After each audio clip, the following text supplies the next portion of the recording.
All right, everybody, we are here for the 101st Your Hero Academia podcast, the last one we will be doing for the year 2023.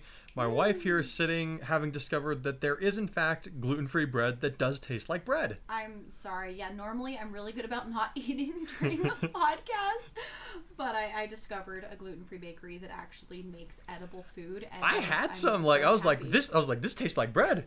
It's really good. Like, I can taste the gluten, even though I know that there is no gluten in this. So if you know us and you're in our area, talk to me because oh man, it's amazing. Anyway, let's We do got a some few reviews. Sorry. We've got a few reviews to concern with the 100th chapter of Your Hero Academia.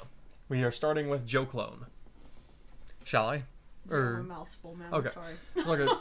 Joe Clone says, all the action on this chapter was worth the build-up. Cool. The move references, the choreography, it was all totally perfect. You even made Akari snap like a tree limb in a hurricane. That was really fun. Oh, Akari. I might have had a little too much fun with that, but Yeah, it was a little over the top, but it was animated.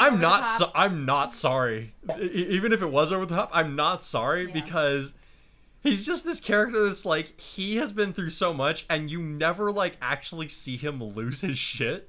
Yeah. Like, he got pissed at Kurai at one point, and like that's probably the closest we've seen to him. Mm-hmm. But we haven't ever actually seen him like just freaking lose it. Yeah. It's anime unhinged, and I can get behind anime unhinged. A few notable parts to me. Bakugo's new move is like a flaming Kamehameha, like what Saiyan Tail Natsu does, but more explosive. Yeah, I guess I can see that. Malgus Smash and Grievous Barrage add to the awesome Star Wars connection. Yeah, buddy. So glad you got that. Now, I don't know if Fajin is a Naruto move, but it sounds like something Neji did. No, not a Naruto move. Fajin is the quirk of the third user of One for All. I'm guessing he hasn't seen the 6th season of My Hero Academia. All right, spoiler alert, buddy. Well, I mean, the season's been out for like a year now, so. Rough Silk is a brilliant application of Mina's acid, basically turning the territory into a spiderweb of corrosion. So I was actually somewhat inspired for this move. There were two inspirations for it, actually. One's a fairy tale reference, actually. When Sting and Rogue work together, they have a move that works very similar to this, and I think it might actually be called the Rough Silk. Oh, okay. The other one that I thought of was the Demon Slayer episode Hinokami, with the Scarlet Spider thread dude. Like that's kind of where I got the visual for it, and like the way that she moves while she's doing it. I'm surprised I didn't catch that. Yeah, I'm like it's not meant to be a blatant reference. I'm just kind of explaining like that. Like that's like if you need a visual reference for how I might have thought of this, that's where to go to. I see it. Trifecta USW Smash, absolutely epic. Yes. I see their training together has paid off, even with Kurai gone for most of that time. I mean, there is something to. So, how do I put this? All Might kind of talks about this in one of the later episodes of season 6 of My Hero Academia, when he's talking about how he was. So he has his vestige inside of One for All, right? And up until that point, he had never gotten like a two-way conversation able to go. Yeah. But when Deku was unconscious and he was sitting with him, he was starting to be able to understand what was happening inside the vestige world. I remember that. So we see that. So he talks about how like that was the first time for him, but he notes that All for One seems to be much more in tune because there's the two versions of All for One. There's the one inside of Shigaraki and then there's the original one. And they're able to speak like without like just basically by thought. Yeah. So because of the way that the quirk has developed in the future, and the one that Eri brought back into this time, and the way that mind space is now relating to one another, it allows these different users of One for All, even former ones like Deku, to sync up mentally a little easier than they would have normally. Yeah. Yeah, and I think we hashed we that touched one on out. Yeah, we touched on that a little bit. Yeah. Because I had issue with it. That's okay. We're moving on. Yeah. Hatsume and Akurui have, quote, babies together. What kind of stuff did mad geniuses like those two have invented? Oh, it's fun. It's fun stuff. Seriously, though, the fact that she's actually gotten to trust him that much is very compelling for their dynamic. Shadow is back. What's he doing? Great to see you in there again. Pest control. Classic Mataris. Dude, I said the same thing. I know it was a super short scene, but I cannot tell you, like, how excited I was to do that. Because, like, again, like, I never planned for Mataris to be, like, a major part of the story.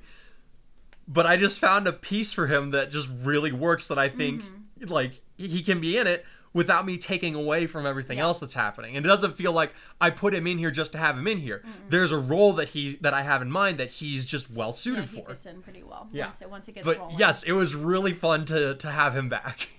Wait, this is the end for this one, and you're putting the next ones in its own separate story? What brought this on? So back a few days ago, I was actually recording for another podcast with some of our other readers, and one of them had been talking about how it's kind of intimidating to see a story where the word count is like over 800,000 and it's 100 chapters. Like, it definitely, like, so for the purposes of this website, it definitely makes it easier for people who subscribe early on to continue following it. Yeah. But in some ways, it almost discourages new readers, because it's just like, why would I start this when there's so much? The way that I've broken it down. It's like when you recommend One Piece or Naruto to someone. Yeah. Like, oh, it's that's like, a lot. Yeah. It's like, how do I put this? Like, it's intimidating. By breaking it down into 5 or 6 stories thus far, it makes it more palatable. Like, it makes it a lot easier for people to reach stopping points. Yeah. Where they're like, okay, you know what? I reached the end here, and then when they get to that end, they can decide whether or not they're invested enough to keep going. Because, like, at the end of each, what would have been the phases is now separate stories. Yes. I'll actually, let's see. So I went ahead and I renamed the different arcs. Yeah, sorry for the spam if you got spam on there. Yeah, there was like 100 emails that got sent out. Let's see. So the first one, so Your Hero Academia, which still has like all the old reviews and everything and all that, even though the chapters have been moved elsewhere. Yeah. So the first arc is called Your Hero Academia Evolution. That's a reference to Kurai's quirk and how it grows to, like, how he grows, how his power evolves at the very end with his brother's sacrifice and all that. And you have a reference with the order in each of these, right? Yes. Yeah, that drives me crazy when series have different. Yeah, like I say, part 1 of a series, part 2 of a series, so on and so forth. Second part was Your Hero Academia Survival. That's the bit where, you know, he's learning how to control his new powers and adjust, but then, you know, while up there goes the arm, and he's just having to learn how to survive. Like, not only that, but like just like how he's having to survive this damaged mentality that he has. Following that, what was it? Part 3 was called Your Hero Academia Unveiling. This is a reference to the truths that are unveiled. Like, he finds out about his dad. He finds out about his quirk. Yeah. There was a lot of truths to be uncovered in that one. And at the very end of it, it's the unveiling of Kai, the guardian hero. And the world sees who he is and what he stands for and what he's capable of. And then the next part after that, the arc, basically the Naboo Island arc, is called Your Hero Academia Ipseity. That's an old word. It's a very old word that could loosely translated means identity. But more accurately, it can be said to an understanding of oneself. Okay. It's interesting because this is such an old word that I couldn't find it in my Oxford dictionary. I had to I couldn't remember where I'd heard the word before. So I had to go and do some digging on it. Yeah. And like, it's an old English word. Interesting. Like, it's not carried over from like another Romance language, or it is English. Oh, wow. But it's such an old, archaic word that probably nobody has heard of it in a long time. Yeah. Which is one of the reasons that I wanted to pick it, of course, because like, I enjoy, like, how do I put this? Like, I don't brag on my vocabulary, I don't think. No, I know I'm more verbose than a lot of people our age. But you know, every once in a while I kind of like being like, I'm going to throw this word out here because A, it fits, and B, I kind of like having people like, what does that word mean? And then go look at a dictionary. Broaden your knowledge. In reading. I miss that about reading. But yeah, sure. so The other phases are all called by names that are fairly easy to remember, but that one I just kind of, because like that's the important, like to me that's like the highlight of his journey so far. I wanted that one in particular to stand out. Let's see. And then part 5, I called it Your Hero Academia Renewal, which is pretty obvious. You got Eri with the renewal of One for All, bringing Kurai trying to come back to all that, and then in this current arc, the one that we're covering right now is called Your Hero Academia Unleashed. All right. This is Kai unleashed back into the world. He's ready to go. He's ready to kick butt, take names. So, long story short, you broke it up into smaller pieces, so it's a little easier. Sorry if that was a little long-winded. Yeah, no, you're good. Sorry, I just got kind of excited about the name bit. But, I mean, if you think about it, I always go back to Tolkien. You guys know me. But because I've been rereading Lord of the Rings lately, those of you guys who've been talking to us, and when you get to the Return of the King, it's actually book 5. When you open up to the first chapter of the 3rd book, he broke it down. Tolkien broke his books down into smaller books. Interesting. I didn't know that. Yeah, so the first chapter of the 3rd book is actually, quote, book 5. Huh. So each of those novels is broken up into separate books. Interesting. So, I mean, even Tolkien, Mr. Long-winded, he knew to pages. Chop it up a little bit. Interesting. So, just something to think about. Yep. Anyway, Joe Clone says, see you next time. Thank you, Joe Clone, right? Yep. You scrolled, so I'm not sure. Yeah, that's correct. Yeah, that's what he said. Next, Light Hero Kaiser. Most interesting, great chapter, mate. Can't wait for more. Light, looks like we have finally made. Kabuto. 100 chapters. That is a big achievement. Yeah, it is. Maybe I'll get there one day. Very unlikely. Hey! Aww. Anyway, very well done, Mataris, and here's to 100 more. Now, Hero Impact and Blade Hero Light signing out. I appreciate that. Thank you, buddy. I honestly, like, if you had told me a few years ago that I'd write a story that had gone on for more, that was not only reach 100 chapters, but go well beyond that. Oh, you never would have. I never would have believed, like, I wouldn't have believed. COVID. Not even. Like, even if COVID hadn't happened, no? Like, I'm still very passionate about this story. Yeah. Like, such a fun experience. Yeah. And it's really shaped you as a writer, just like from I go back and read some of the opening chapter stuff. Like, it's not badly written. Like, even as I am now, like, it's not badly written, but I can see the changes that have been made in my style. So much, yeah. Very nice. Yeah. But all right, Kaiser, thank you very much for your review. And Silly Kita. Last but not least, I'm gonna let you take this one. Okay. Let's see.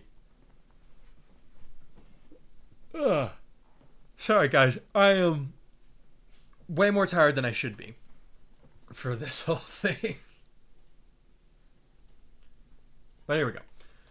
Silly Kira says, okay, took me a minute to find this one. I got kind of worried when I saw the original story had been cut down to 20-something chapters, but once I got to the author's notes explaining everything, I was able to track this down. Sorry, man. Yeah, we kind of covered the whys of that.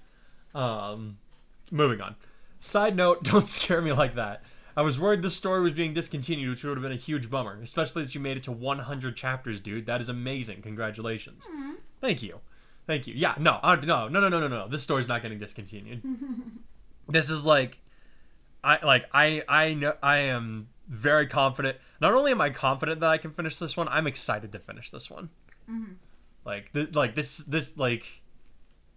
Stories like this are what make being a writer exciting. Even in the sense that, like, even though it is a fan fiction, like, the amount that I've invested into this and, like, in the way that it has helped me and the way that you guys have helped me over the course of these last 100 chapters, it's things like this that make me excited that I am able to be a writer in the first place. That's so good. So, thank you.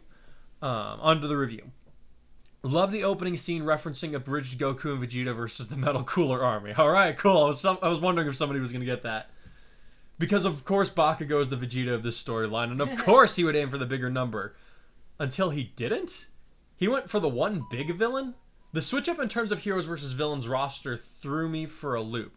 But as all fights ended up being superb, I didn't mind it too much in the long run.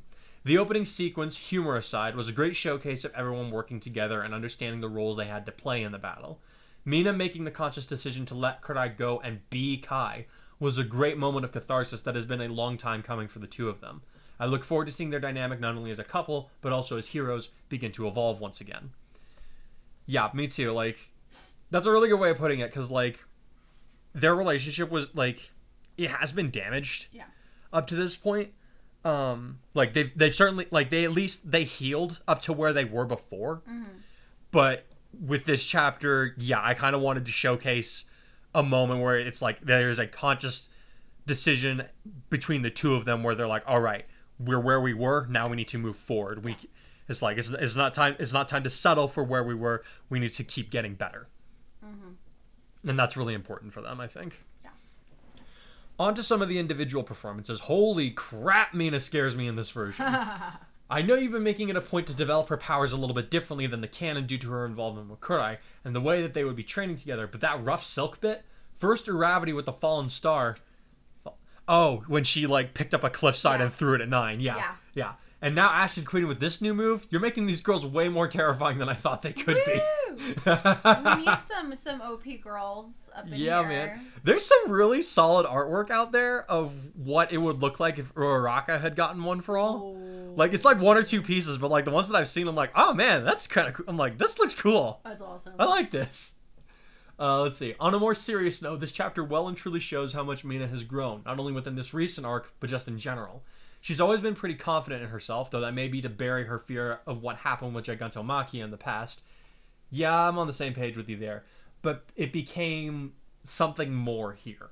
As in, she's really ready to back up any tough talk that she throws out at an enemy. She saw what she was up against from the beginning, and even when things got way worse for her situation, not once did it cross her mind to turn tail and run, or call for help when she knew there was none to be had. She knew that it was up to her to stop the serpent villains, and she couldn't rely on someone else to come and help/save her. So she grit her teeth and got to work without any messing around whatsoever. I love how she drew on her confidence from when she fought against Nine alongside Kurai and the others, even going so far as to throw the event in her enemies' faces for reference of her capabilities, instead of allowing the horror of those moments to overwhelm her, as has been happening for her a lot lately.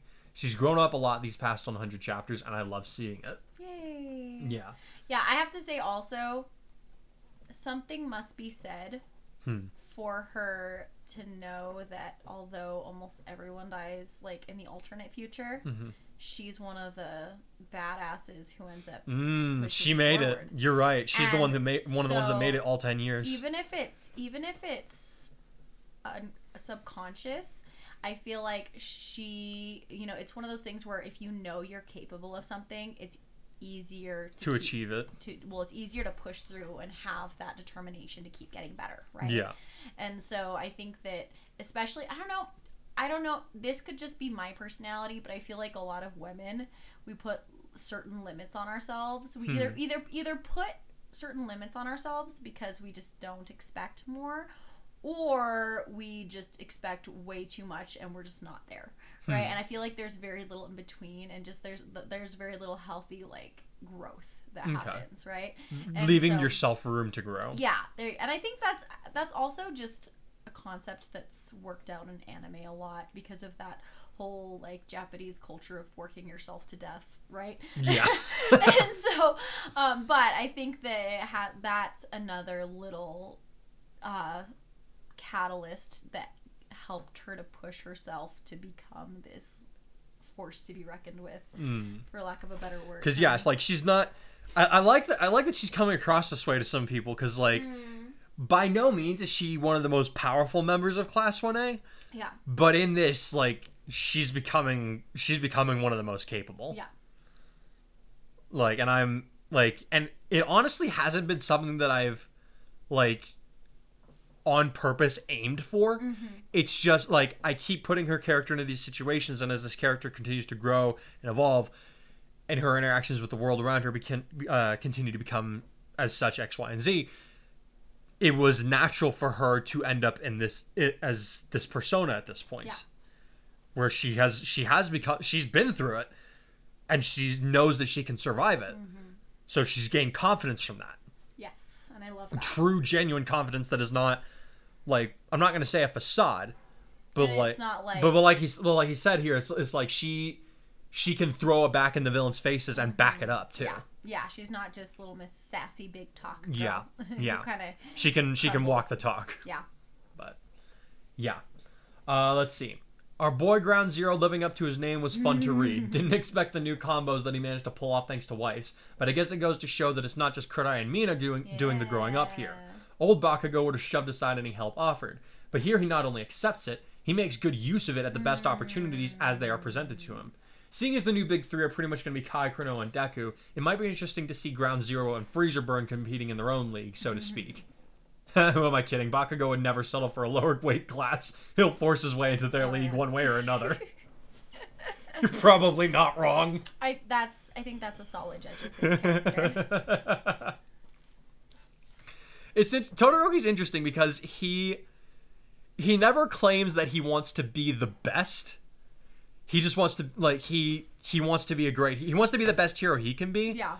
Which good for him, but I think he never has this aspiration to outdo everyone else. Yeah, he sees that in his dad, he had his little I'm gonna beat everyone at the sports festival. Yeah. He's had his bit where he's not beat everyone. He just wanted to beat Deku. Yeah. Because he singled him out as if I'm this generation's Endeavor, you're this generation's All Might. I need to beat you to validate myself. But he doesn't want to be Endeavor. He doesn't want to be Endeavor. Yeah. But that's why. So that's why he's chilled out. Yeah. I think that he kind of had to. I think I need to rewatch a lot of those to really back up my point on where he's at mentally, because I don't know. It's been a while since I've seen the OG series, and I genuinely get my canon confused because you read to me so frequently. But my understanding of Todoroki's traditional character is he's so disgusted with his father that it's he wants to be good, and obviously he needs to compete because that's just part of how this works. But he's not gonna be that anal person who's I'm gonna beat you, because I don't know that that's true, because he wanted to beat, because so for reference back to season 2, he wanted to beat Deku. Specifically, he wanted to beat him only using his mother's power. Yeah. He didn't want to use he wanted to reject his father entirely. He wanted to show his dad. But in doing so, he was unintentionally becoming more and more like Endeavor, because he's I want to win my way. And that's what Endeavor's been about the whole freaking time. Yeah. That's true. He's I want to win. I want to be All Might. When he gets the number one, when he gets the number one spot, he's furious because he didn't get the number one spot the way he wanted it. Yeah, yeah. It's in that moment in particular, it's oh yep, you're your father's son. Yeah, yeah. But he's chilled out since then. Yes, this is true. All right, sorry. No, that's all good. That's all good. I got on a tangent and couldn't back Bakugo has definitely grown. The focus is not as much on that in this story. The growth is still happening, but again, this is Kurai's story. This isn't Deku and Bakugo's story. Let's see here. Crow and Nora terrorizing Humarise members in turns was hilarious. Yes. Perhaps more so because we didn't actually see exactly what was happening to a lot of them in the process. I can certainly imagine though. Yes, I like it when especially the comedic relief, some of it's left to the imagination. And when I feel with comedic relief, you either get your one-liner in there or you leave enough of it to the person's imagination that they can just make it funnier than you can. Well, that's why I love C.S. Lewis. Yeah. Because he'll just, on a side note, be and these characters, this happens, but no one ever really knew. And then he just leaves it at that. And so, basically all the funny shenanigans are up to the reader to fill in. Yeah. And it just makes them want more, so. Yeah. Says, gotta wonder what would happen if Crow took Nora under his wing. Oh, Chaos. Gosh. Chaos is what happens. Lightning. Thor has to get called in because of all of the lightning strikes hitting everybody. Blah, yeah. Let's see. Akari losing his mind throughout the course of the chapter was equally hilarious. And also somewhat concerning. Is he going to be okay once he gets a nap? What exactly did Hatsume shoot him with? Yeah, he'll be fine. He'll be fine, yeah. I don't know what Hatsume shot him with. All I know is that it worked. It's it's hard being a writer because it's you have to be neurosurgeon, you have to be an engineer, you have to be an astronaut, you have to be a plumber, you have to know all of these things. So sometimes we just have to, for the sake of our own sanity, we just have to take the cop out and just be okay, we know this person's capable of a lot of things. I'm going to leave it to your imagination with their capabilities as to what they did and how it happened. Yes. Because I'm just like, I don't have the brain power to invest in this. I'm not Kurai. Tom Bombadil. Let's see. The fight against Fleck Turn was every bit as entertaining as I'd expected it would be. There were lots of small details thrown into the mix that I liked, such as Kurai not knowing that his quirk would reflect physical attacks after Deku's energy blasts were sent back at them.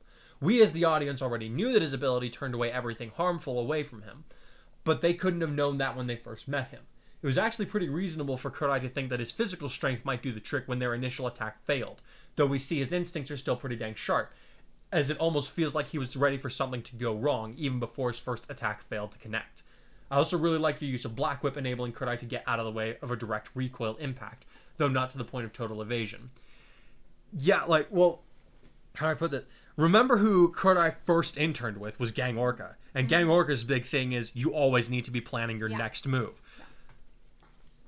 Kurai didn't learn, like, he kind of learned, but he's really committing it to memory now because he literally met the consequences of not thinking everything in advance as much as you can. Hey, consequences. Sorry. But yeah, I thought about going into his thought process a little bit about, like, him remembering all the stuff that he's learned up to now and taking into this new battle, but I was just like, nah, it would have interrupted stuff. You already have a bad habit of being verbose to a fault. You need to, I know. We're not going to do Naruto and have a flashback to every sad thing that ever happened, you know, the big book of sad, you know. So it's not meant to be a dig. What I'm saying is I think that was a good choice. Yeah. Not to do. It would have been Deadwood. Because I think everyone's kind of, like, they know. If they've been reading, I was about to say, like, if they've read this far, they know what he's gone through. Yeah. Let's see. Quick side note: I see that you had Fleck use an inhaler for the trigger, which kind of threw me before I realized, oh, he probably can't take injections. Yep. He mentioned in the movie that he was physically incapable of offing himself. So I imagine that he tried a few different things before giving it up as a lost cause, which would have included harmful substances. I almost wonder if that means his quirk would repel the gas, but the guy's got to eat, drink, and breathe, so might be something in the way of a plot hole, either in his method of taking the drug or him just not trying to ingest poison while attempting suicide.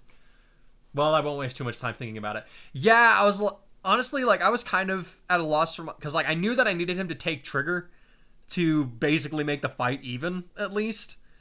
And it seemed reasonable to me because it's like in the movie we just see people taking injections for it to boost their powers, but in the anime, the episode that introduces him for the first time, when Uraraka and Froppy are trying to stop a smuggling shipment, they don't know that it's trigger. We see a guy use it, and he's using an inhaler to do it. So it's not an injection every time. So I was like, clearly he has to breathe. Also, trigger's not a poison. It is if you take it in an excess, but but you know, but it's more of a med, like a steroid. Yeah. The way I think of it is like if I'm having, you know, I have an EpiPen for anaphylaxis, it's literally just injecting me with adrenaline so my body can deal with the reaction better than it would otherwise, right? Yeah. Keep me breathing. And that's kind of, I think of it like steroids. Yeah. Like an athlete taking steroids. It's not, I don't think that his quirk prevents him from coming to, like, pain and harm. Mm-hmm. It's not necessarily going to prevent him for, you know, all that's doing is just like taking a medication. Yeah. I don't see that being a problem. Yeah. Like, and again, like he's wearing clothes and stuff, so to some degree some things can touch him. Yeah. But like people and stuff, it doesn't work.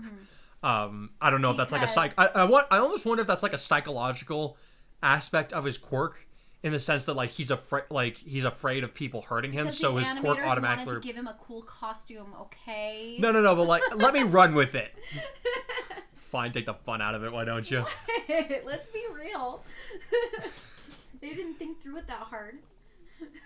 Whatever. Dang it, I had a good point. You made me lose it. You made me lose it. Okay, you have to admit he has a really cool costume. He does have a really cool costume. But I'm like, clearly he's able to come into contact with some stuff. Yeah. So the inhaler, the inhaler version of Trigger made the most sense. I remember what I was going to talk about now. Okay. So when we first see the Yakuza arc, we see a guy who gets jumped up on a quirk enhancer. Yeah. And after the whole thing goes down, Fat Gum talks about how originally quirk enhancers were made in the States to help people with weak quirks. It was used as a medication. But it's become an abused substance. Got it. Okay. So like, so you bringing up the athlete with the steroid, like that. It's basically the same thing. Okay, I was right. Yeah. Yay. Okay. Yeah. Sorry, the way I wanted to word it got thrown off. Sorry, I threw you off. It's all good. Let's see. Fajin makes an explosive debut in this story, and of course, Nerdy Kurai is a nerd. Of course he turns his new ultimate move into a reference not only to Star Wars, but to Might Guy, the greatest taijutsu user to ever live. Yes. What a nerd! It's okay, though. He's good enough of a character that will let him get away with it. I'm glad you think so. Yeah, no. Dude, like... Okay, Naruto had, like, a lot of build-up to a lot of stuff, and two of the things they pulled off the best was Madara Uchiha and the eighth gate of death. Honestly, I was, like, surprised and disappointed that my guy didn't die, because I thought he was going to die. I thought he was going to understand. It was interesting to it was interesting to me that I understand why he did it, and I actually agree with it, because why the author kept him alive. Why the author kept him alive? Yes, and I'll tell you why. So we have seen that this author is not afraid of killing off characters. It's been a couple times where he'll bring someone back from death. That does happen. But it's always come with a very heavy consequence. Like when Gaara was brought back to life, it was in exchange for somebody else's life. With Might Guy, it wasn't so much about... So, you're in the Fourth Shinobi War. People are dying. People have been dying left and right. Like, we just saw Neji die. Yeah. Like, that was heartbreaking. So we've seen that it's like, no, these characters don't have plot armor. I fully expected Might Guy to die. The reason that he couldn't let Might Guy die in that instance when Naruto gained that power was because he needed to showcase... Because he's shown Madara at this point, who's just basically this unstoppable, godlike figure. You need something of equal power. Something that can check that. Okay. And the best way to display that is to have Naruto very quickly perform something that should be impossible. Okay. Like, he didn't restore my guy to full health or anything. You know, the dude's crippled for life. Yeah. He's never going to be a ninja like he was again. He'll survive. He can still teach, but he's never going to be a ninja like he was. I feel like I'm going to have to go back and rewatch it because genuinely, I think I was ugly crying so hard that I closed my eyes and I genuinely don't remember how that went down. So I'll have to just go back and watch it because all I remember is he opens up that gate and then I'm ugly crying because I think he's dead. And then all of a sudden he's still alive and I'm like what? I just remember like Madara, like the episode where he actually showed up. Like they've been talking about this figure for hundreds of episodes. Yeah. Like all this hype that was surrounding him and the first Hokage, and I'm just like, okay, you know what? We saw the first Hokage fight against the third Hokage. It was kind of a bunch of old dudes going at it. Yeah. I'm like, it was cool for the time, but in retrospect, it wasn't that impressive. Yeah. But then Madara comes and just wipes everybody. Yes. And I was like, oh my god, this guy's power scaling? I was like, this guy's terrifying. Yeah. I was like that's power scaling done correctly. Like all the Hokage just can't even So like defend but then her. to have that and then my guy and then they talk about the 8 inner gates formation. Yes. We saw my guy use the 7 gates at one point against the shark dude. And that was pretty impressive. But then he used the 8 inner gates against again this being who has basically become a demigod and almost win. The power that displays is astounding. Yeah, yeah. And like it was worth the hype train for it. Yeah. No, I can see it. It's like a lot of anime in particular overhypes that kind of thing. This was the appropriate amount of hype. I just love that show. I just need to go back and rewatch it again. Well, we're working on it now. Yeah. Let's see. Yeah, my guy is the greatest taijutsu user to ever live. Let's see. Deku coming in clutch with his own moves was awesome. The Gemini Flash was awesome in particular. It felt like such a Kurai thing to do, but truly with Deku's own personal touch. It's very reminiscent of how he's been taking All Might's moves and slowly turning them into his own style over time. So hooray for character consistency. His praise of Kurai, showing that he really now holds him in the same regard as All Might, also helps to reinforce this idea that he's learning from who he considers to be the best, while seeking to make his own improvements. So not only does he make an awakening energon look as awesome as it did when Kurai did it, he's got his own way of making it unique to him. I love my Deku. Yeah. Again, like there's a lot of moving parts in this chapter. I'm glad that I was able to keep track of everything that I did. Yeah. Like I'm glad that these ideas are coming through, because I am going for a lot of these. Let's see. I do feel like Todoroki, Weiss, and most surprising to me, Eri were kept out of the limelight a little bit. I know we can't be following everyone doing everything all at once without the chapter losing a sense of cohesion, but I don't know. I feel like at least Eri could have had some more screen time. Yeah, I can see the argument for that, but like you said, I couldn't. If I was gonna keep track of everything and everyone, this whole thing was going to get turned into a two-parter chapter, and that would just be out again. Like, that would just be dragging the fight out too much. Like, I enjoy doing the fight scenes, I really do, but they need to be paced appropriately. And to throw in all that extra stuff, it was already a long chapter to begin with. I would have a hard time with that. Yeah, like I know a lot of readers really enjoy your action sequences. Like, to me, the chapter felt as long. Like, the chapter felt as long as it needed to be. To me, there was nothing superfluous about it. Everything was where it needed to go. I didn't feel like anything got wasted. So to add anything else in there, to me, would have been wasteful. Yeah. Not only of my time, but your guys's. So I'll move on from that. That said, her appearance at the end of the battle was another scene that I really wish you had the budget to animate, because that would have been awesome. That would have been cool. Because we have something of a plot echo from the first movie happening. Awakening Energon, 2-1 for all users. I was honestly expecting to see another final Detroit smash, but the move that was used certainly fits better for where they are in the story, I think. I mean that in the sense that they, Deku and Kai in particular, have come so far from where they were at Island that to have a repeat move would have felt not stale, but underwhelming, I suppose. They've grown up as people and heroes, and their finishing move should reflect that. Yeah. All right. Yeah. I like that's well put. That's very kind. Thank you. Yeah, like,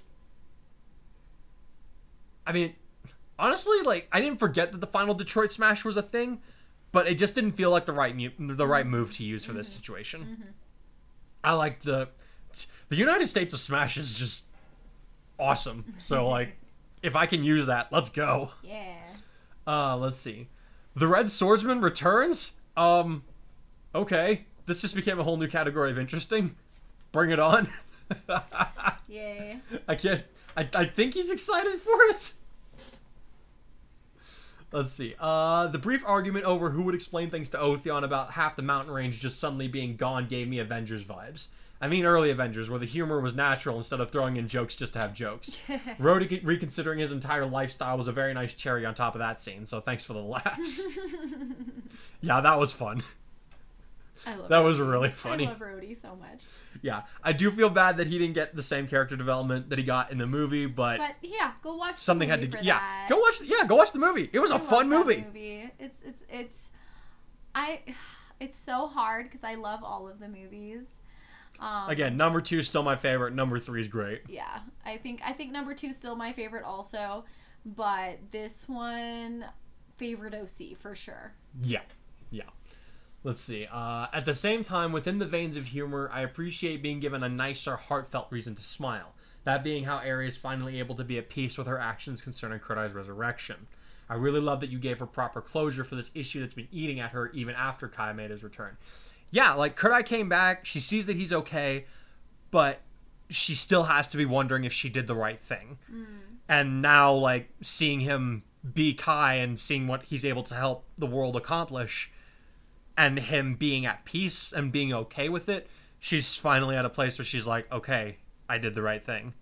She's like, she can feel, she's able to be content with what she did. Yeah. Like, if she had to go back and do it again, maybe she would do it differently still. She's not entirely sure, but she can make peace with where things are going now. She can move forward and not dwell on it, at least. Yeah. Let's see. This truly has been a plus ultra 100 chapters of content. Aww. I shall eagerly await 100 more. Oh, that's so sweet. Thank you. I feel like that's nice to hear because a lot of people have been fatigued, to put it nicely. So I'm not stopping. I hope you and your family had a great Christmas and have an even better New Year. I hope the New Year treats you just as well. Thank you. Let's see. P.S. The new descriptions of introduced ultimate moves are cool, but I think you missed Bakugo's AP shot railgun. Uh-oh, did I? I'm just going to go check that. So, I don't think you've seen this, but basically whenever I throw in a new ultimate move at this point, I put a description of it where someone's making notes of these moves, but we don't know who yet. Huh. All right. Yeah. But that's it for all the reviews. Thanks guys for 100 chapters of reviews. That's pretty amazing to me that anybody is still reviewing on this thing. That's pretty awesome. But without further ado, we shall take a look at the aftermath of this whole Humarise business. Please enjoy entry number 101 of Your Hero Academia. I've been wandering in my mind lately. I've been looking for a place to rest my head, for the road that lies ahead. Always fighting for the ones beside me. You could try it, but her heart's so far from dead. You will believe it.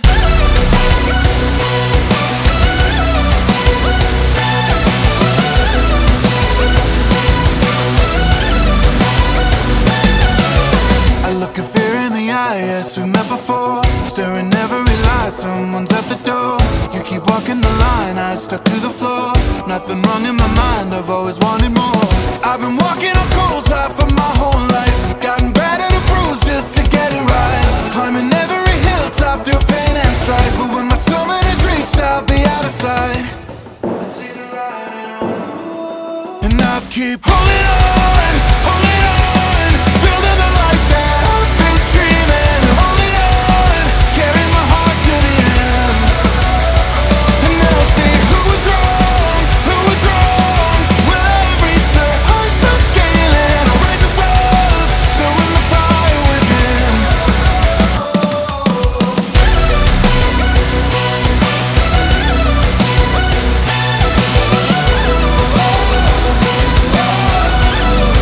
Sowing the fire within. Aftershocks.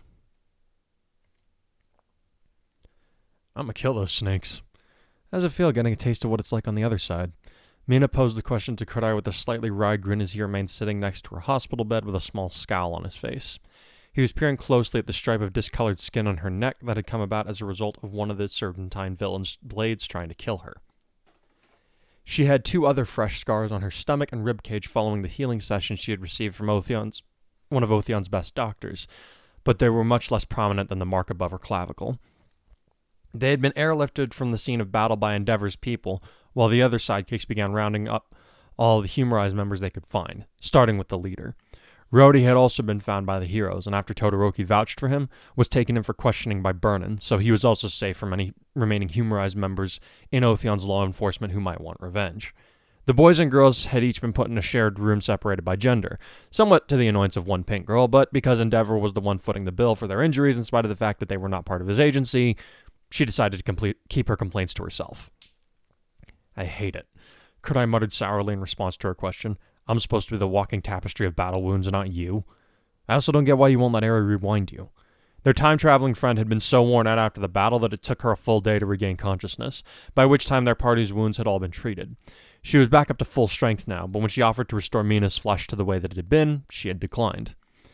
These scars aren't going to get in the way of my day-to-day life, so I don't mind keeping them. She replied with a soft smile as she looked into his eyes. And, well, I guess I like having proof of the fact that I was able to stand my ground in face of impossible odds, just like you. He wanted to tell her that they definitely didn't need another one of him running around and getting into fights way above their skill level, but he didn't, for 2 reasons. 1, it would be hypocritical of him, and he'd had more than enough of that coming around to bite him. 2, she looked too cute for him to want to disagree with her right then. Instead, he looked down at her left hand where her engagement ring was sitting comfortably on the appropriate finger before he asked, "You had anyone ask questions about that?" "Just one of the nurses asking who the lucky guy is," she giggled. She'd been forced to put it inside of an inner pocket during her jacket, inside an inner pocket of her jacket during the battle, because even though the ring and diamond had been made to be acid-proof, the necklace she had hung it on was not. She had initially panicked when she woke up, thinking the pocket had been cut away by one of her enemy's attacks, causing her to lose the precious ring. Fortunately, it had been opposite the side where the cut had been dealt, so she was able to put it back where it belonged as soon as she had gotten the chance to look through the remnants of her ruined costume. Just the one? He asked with a teasing sort of smile, knowing how eager she actually was to show it off. You asked me how many people were asking me questions about it, and how many people I unashamedly bragged to. She giggled before he leaned forward and gave her a quick kiss. Hey there, she said once he pulled back. You're in a good mood all of a sudden. I guess it's just hitting me that we don't have to lose something for every victory we gain. He admitted as he scratched the back of his head. I mean, all of us are okay, right? We have a hospital trip, but no one's permanently damaged, and even better, we're all still alive. It's just nice to be part of a clean win for once. For once? She said with a raised eyebrow. We've had a clean win before, remember? Back the first time you and I teamed up on the field with Gang Orca, Mr. Brave. No one died, there were no permanent injuries. Plus, we saved like 300 kids in one go. Oh yeah. He gave her another sheepish grin as he scratched the back of his neck, which was mostly covered by the silvery strands that now made up his hair. See, she said playfully as she poked her shoulder. Hasn't been all bad. Yeah, you're right. He conceded before he moved around to sit on the bed with her and wrap her up in a hug. Thanks for reminding me of that, and for trusting me when it counted. Wasn't easy, she admitted as she nestled into his shoulder, but I'm glad that I did. You were right, and I shouldn't have worried about you. Hey, I never said that you had to stop worrying about me, Kurai said as he squeezed her shoulder opposite of where her body was bandaged. I think I'm going to need that when it comes to daily life going forward. How's that? She asked, looking a little confused. It's... How do I put this? He mused aloud, his eyes becoming distant, though not glassed over and unfocused.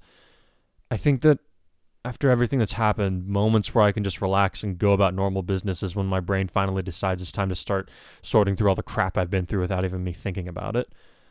When I'm in hero mode, so to speak, I don't have time or brain power to be wasting on that kind of thing. Survivor's instinct kicking in is my best way to explain it. Makes sense, she nodded in response. Looking up at him from where she lay at his side, she then inquired, So what do you need from me, other than keeping an eye out for you? Just keeping an eye on this walking, talking hurricane of anxiety and hero complex? He snorted before kissing the top of her head. That's plenty as it is. But, if you wouldn't mind, I'd like it if you didn't lose your head alongside me, so don't burn yourself out looking out for me all by yourself. One of the things we went over in my therapy a fair amount was how important it is to have a support structure. We've got Eri, Izuku, and Ochako in our corner, but there are others in our class who I'm sure can help with the situation in the event that none of them are available to help us. Working with them when I'm being too much. Okay, she murmured before closing her eyes and leaning back into him again. I want to take care of you for as long as I can, and more than that, I want to do it the right way. That goes for me too. He assured her, which brought a new smile to her face. What can I do for you with all this, Mina? For now, hugs, she told him. Lots and lots of hugs. We can sweat the details after we get home. You got it. So we're all clear to go back home? Todoroki asked Endeavor as he walked into the room that he and the other boys had been sharing during the hospital visit. Kurai was visiting Mina in the girls' room, but Bakugo and Izuku were both present for their mentor when he approached them in the hospital. I just finished speaking with the heads of the Alliance. The large man nodded. We're to head home as soon as you're all discharged, which should be in less than an hour. I've already booked us tickets for a flight that leaves this afternoon. Understood, sir, Izuku said as he gave the man a seated bow. We'll be ready to leave by the time our papers come in. Good, Endeavor grunted. Also, tell Hikari and his friends they're riding with us on the way back. I spoke with their mentor. He's on his way to our hotel to meet us there. Wait, Gran Torino's going to be waiting for us? Izuku said, paling rapidly. I don't feel so good. Endeavor looked a question at his son, who shrugged and answered, It's a long story. Ha!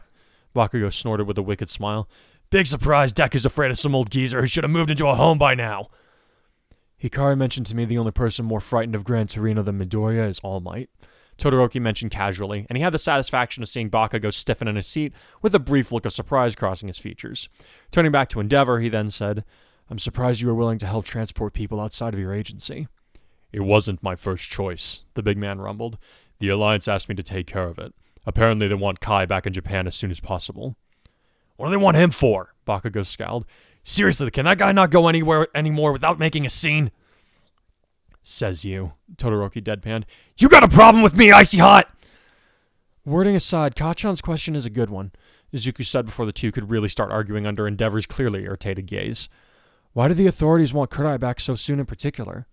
I wasn't given any real details, but my guess is that his return and the video he released to get Humarise's attention have raised a lot of questions, and not just for those in charge, the number one hero admitted. People have been watching the hero scene much more closely since Stain's arrest, and Hikari's death stirred up a lot of dissent concerning the trustworthiness of the hero's Public Safety Commission.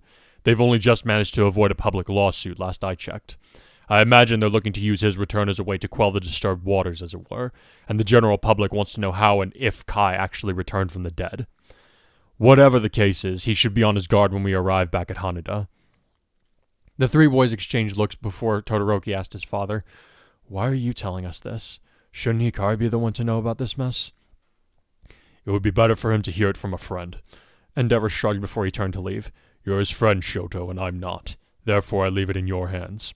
Then he was gone, shutting the door firmly behind him. He's been surprisingly nice to Kurai ever since Fukuoka, Izuku said after an awkward stretch of silence. Do you know why that is? He had directed the question at Todoroki, who shrugged in response.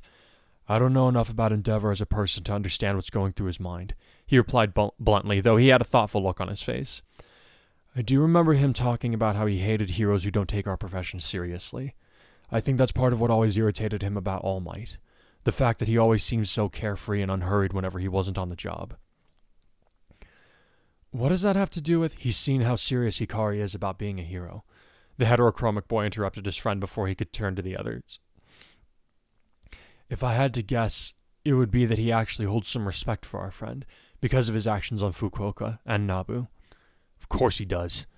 Both Todoroki and Izuku looked in surprise at Bakugo, who simply sneered at them before adding, Kai deserves respect for what he's done and the way that he's done it. A lot of those heroes out there are in it for the fame and money, but he's shown that he's a hero because it's the right thing for him to do, and he embodied it when he let himself die in our place. I don't know anyone else with the balls to look death in the face and then grab it by the throat and say, not until I'm done here. In my book, that makes him number one, not the fact that he has the quirk he does. Now he's the one I'm going to surpass someday. You no longer wish to surpass All Might? Todoroki asked him with a raised eyebrow. Bakugo fixed a glare on his peer before he growled out, All Might was the greatest of his time, but that time's over.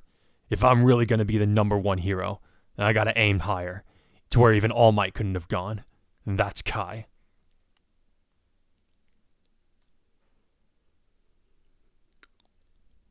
I have a question, Eri. Yes? The latest inheritor of One For All turned to look more directly at Weiss, who was regarding her curiously over a cup of steaming coffee that had yet to be touched. They were in the patient's lounge, having wanted a chance to get out of the room and stretch their legs for a few minutes, while Mina and Kurai had a private discussion. Did you know about Katsuki and I when you arrived at UA? The pale girl asked simply. Or was it different in your future? Eri gave vent to a small grin at that, having expected the question to come up at some point. You two were never very open about it, but yes, you were very close in my time, she answered her peer. I don't know when you became a couple in the future, but I suppose I wasn't really paying attention to that kind of thing until I got older. Besides, it's not like you had time to go and enjoy normal activities like most couples would. We were always on the run. The closest you got to a date was going on missions with just the two of you. I'm sure Katsuki loved that, Weiss sighed. I wouldn't know, Eri shrugged. Like I said, you two were pretty private about the whole thing. Were we the only ones, or were there others? The girl asked curiously. I know Ashido never really recovered, but did anyone else come together? Or was it just us and Midoriya with Uraraka? This time, Eri surprised her by shaking her head and saying, I'll keep that to myself. I'd rather not have people thinking that they're predestined to fall in love with someone just because I said it was in their future. If the feelings between two people are genuine, they'll make themselves known on their own. Drat, Weiss pouted. Here I was hoping to have something to tease Yang with for once. At that, Eri had to turn away to hide her smile. Don't worry, she thought silently. This timeline may be different from my own, but I'm fairly certain that events concerning her in particular will play out soon enough.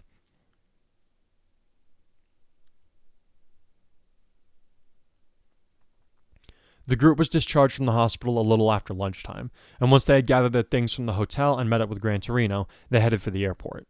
Their flight wasn't set to board until a little after 5, but they decided to head in early on the chance that the local news channels will try to intercept them for a scoop on the young heroes who had saved the world within their borders. Fortunately, the heroes were able to catch a break, partially because Endeavor's agency made sure to keep a lid on matters concerning their travel arrangements, and it helped that their orders had come in on such a short notice. They were able to make it to the airport without alerting the local media, and once they were inside the building, Endeavor's intimidating personality and physique prevented anyone from approaching the group of young heroes. I have to admit, I was kind of worried about an extended hospital stay because of some of your guys' injuries, Kurai said cheerily as he and Mina trailed Bakugo and Weiss, who were leading the group behind Endeavor and Gran Torino. Then I remembered we had the new and improved White Mage on our team. Thanks to Ares' efforts, everyone who had been injured during the battle with Humarise was now back to the state they had been in before they'd even gone into battle, with the exception of Mina and Izuku, the latter because a rewind would undo the effect of Akari's device, altering his nervous system like Kurai before him. He would have to wait on Recovery Girl's quirk to be fully healed, but his injuries weren't so serious that he couldn't get around. Eri grinned sheepishly before she replied, I wouldn't have become a hero without you and Deku showing me that rewind isn't something to be afraid of. I'm just trying to return your kindness. There's a lot of that to go around, Mina said with a smile that matched Kurai's energy. He's never lacked for kindness as long as I've known him. And maybe he'd be kind enough not to come back here. The words were delivered in a joking tone as Rhodey's soul walked up to them, a sly grin on his face. Life's more hectic than I ever remember it being since you guys showed up. It's not good for my heart.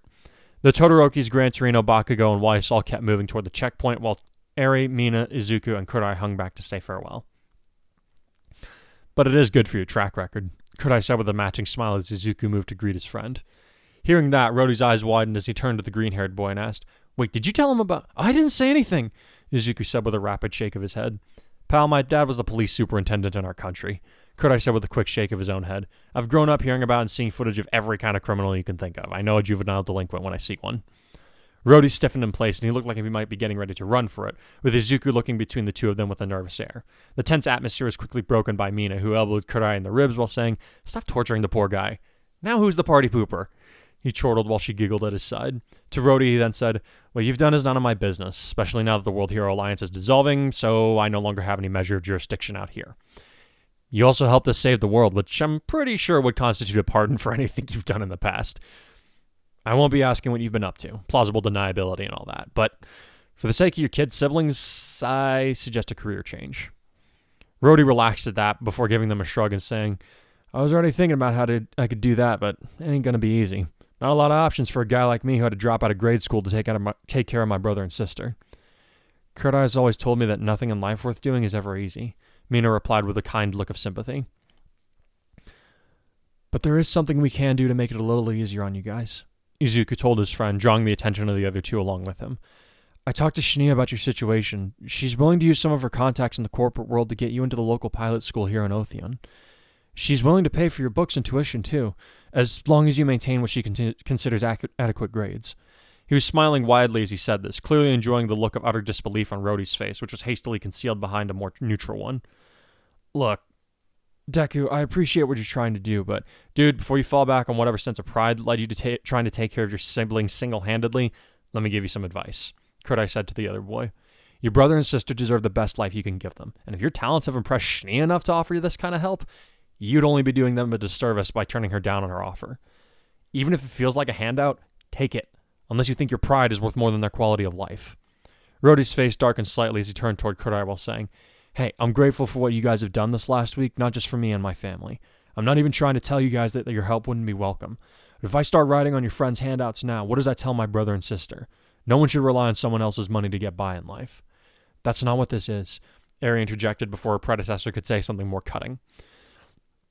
Deku is just trying to do his friend a good turn, and you can hardly call us a handout, especially when you take into consideration what Mirtanaster considers to be adequate grades. You'll be working to earn both the money and the tuition, believe me. Kurai's the last guy you need to lecture about taking a handout, Mina added, her pleasant demeanor having mostly evaporated. He could have gotten into our school on a recommendation, but he chose to get in the same way people like Izuku and I did, through standardized testing, which cut his chances of getting in from 1 in 4 to less than 1 in 1,000. Rhodey gave them all a raised eyebrow before he asked, So he didn't take the handout, which means that I should? Getting your signals mixed here, guys. No, you just haven't let us finish, Eri told him.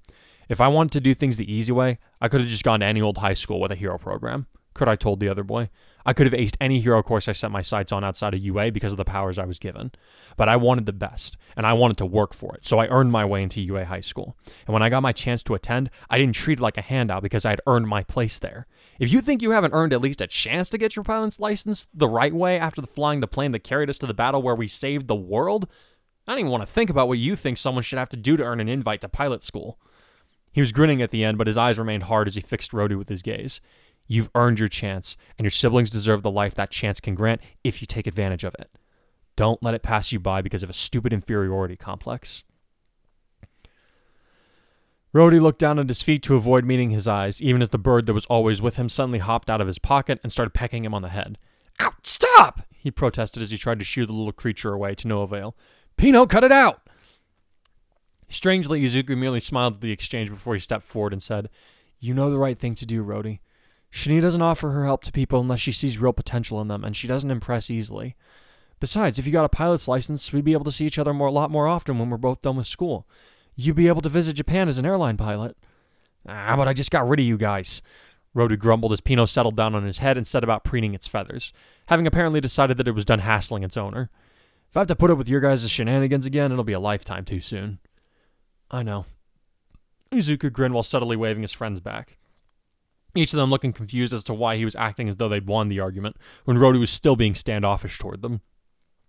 Even more surprising was when he hugged the other boy while saying, Goodbye, Rhodey. I'll write when I can, and once I'm a full pro, I'll come back and see how you're doing. I'd love to meet your brother and sister next time. Yeah. Rhodey mumbled as he reluctantly returned the hug.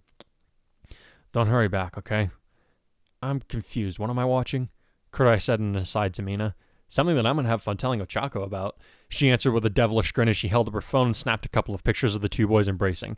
Oh, how I love technology. Ashido no. Ashido, yes!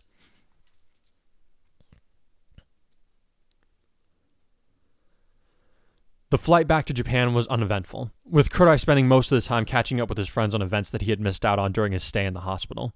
Izuku wanted to start talking ultimate moves and chakra point releases, but Kurai advised they wait until they were away from any prying ears and back on UA's campus before they started that particular discussion. He got Todoroki's attention when he mentioned that right before the bomb had gone off in Kanto, he had been talking to his mother. Uraraka told me that you had ensured her safety before you left the scene, the other boy mused. I guess I hadn't really taken the time to consider how you knew it was her. I'm glad that I did, Kurai admitted. Once I realized what was happening to us, I had her shut herself in a closet, freeze the door and air vents inside it shut so that the gas wouldn't be able to affect it any more than it already had. Fortunately, I was able to take care of the trigger not long after that, otherwise she might have had a problem with air supply. His voice trailed off as he frowned, clearly trying to think of ways that he might have been better able to help her stay safe under such circumstances. Strictly speaking, it had been his future vestige who had taken control of his actions by that time, but he didn't plan on talking about that aspect of his powers in public. Seeing the gears turning in his head, Todoroki told him, Don't overthink it. She's safe, and you have my thanks for keeping her that way. Snapping out of his thought spiral, Kurai straightened up in his seat and smiled at his friend before saying, No problem. I'm glad I got to meet her. She seems like a really nice lady. Hopefully you'll get to meet her again sometime soon, the other boy responded, causing him to return a quizzical look. Fuyumi told me that recently that her doctors are planning to discharge her soon. Granted, there is some chaos in the medical field right now, given recent events, but hopefully her release won't be delayed too much. Hey, that's great news, Mina said with a warm smile. I'm really happy for you, Todoroki. She was currently snuggled up against Kurai, her legs tucked up against her chest so that she was almost on a ball on her seat. Her engagement ring was once again concealed inside her shirt, and Nakaruri had promised a more permanent solution in regards to a necklace by the time they had returned to their school. Thanks, their friend replied with a small smile of his own. I'm sure Natsuo and Fuyumi will be glad to have her home. Let us know if there's anything we can do to help you welcome her back, Izuku said eagerly from next to the heterochromic boy. I'm sure the teachers would let you off campus to go see her when it's time. Ooh, let's have Sato bake her a cake, Mina said brightly. We can send it to her as a thank you for bringing Todoroki into our lives. That seems a little over the top to me, Aries said from next to Izuku. Have you met Mina? Kurai replied with a raised eyebrow. Over the top is her bread and butter. At long last, the group stepped off the plane and into Haneda Airport. The younger heroes had traveled in as inconspicuous clothing as they could, as well as sitting away from Endeavor and Gran Torino in order to disguise their identities during their travel, and thus far, it seemed to be working. Of course, since the Safety Commission wanted Kurai to address the media as his hero persona, this meant that he would have to soon shed his temporary anonymity. To that end, he asked Todoroki and Izuku to guard his privacy while he used a section computer terminal in the luxury lounge to change into his old hero costume. Once he had changed, he looked down at the familiar garb and smiled wistfully. Guess this is as good a way as any to part with it, he thought as he exited from behind the curtain to see his friends waiting for him. You're using your old costume? Todoroki asked him curiously. My new one kind of got torn up during the fight, he answered. Besides, these are the colors people are used to seeing me in. Might as well put them on one more time before I make the full transition in public. I wonder if eventually stores will sell figurines with this costume like how some still carry All Might's young age, Izuku murmured as they exited the lounge. Maybe they'll run it as a limited edition event, seeing as you won't have been using it for very long compared to the rest of our careers that are ahead of us, though that is what you were using when you first became big news. So there's always the possibility that... And like that, we've lost him. Kurai chuckled while Todoroki simply rolled his eyes at their friend, even as they were rejoiced by the rest of the group outside of the lounge. Keep that smile up, Mina told him as she approached with the others, looking a little apprehensive. There's a lot of reporters out there. How many are we talking? He asked in response. Looks like every major news station and even some of the local channels, Gran Torino told him. You made a big splash in the world of heroics with that video stunt. If I recall, I only came up with the idea for that after you pointed us in the right direction. Kurai replied, his grin becoming a slightly more snarky one as he did. However, he grew more serious as he then asked, Do either of you know what I'm in for when they start firing questions at me? Has the Public Safety Commission said what they want? Not really, but I imagine they're just as confused as everyone else out there, the old man replied with a shrug. You were confirmed as dead, but because of the video you released, Toshinori and the other members at UA have had to admit that you were brought back to life, though they've managed to hold out on explaining exactly how that happened. I imagine they've got some reporters out there who will press that topic pretty thoroughly, so I'd be ready for it.